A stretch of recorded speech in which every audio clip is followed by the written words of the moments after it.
que dicía Carlos no comezo, é dicir, estas cousas non pasan de casualidade, non hai unha conexión, hai unha teoría política ou unha forma de entender os servizos públicos que se simplifica a través dos feitos, non?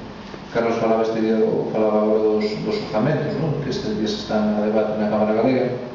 Bueno, a CIGA en sí, en concreto, xa denunciou, e é un feito que se reflicte neses orzamentos, que os orzamentos inciden na liña que falamos, non? De recorte do profesorado. Os orzamentos da Xunta prevén que só se vai cubrir o 10% das plazas de profesorado que queden vacantes, non? Un 10%, unha de cada 10 plazas, non? Entón, bueno, é a mostra dunha liña que, por outra parte, o PP xa tracexou e xa expuxo públicamente de múltiples maneiras.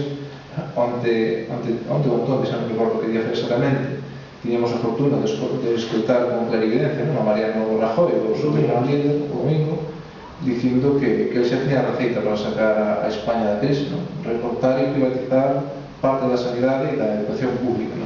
Bueno, nós creemos que é bo que a xente coñeza e vexa os feitos de cada quen e saiba, pois eso, defender o seu. Os servizos públicos son de todos e a todos nos corresponde traballar para que sigan sendo servizos públicos gratuitos e de calidade.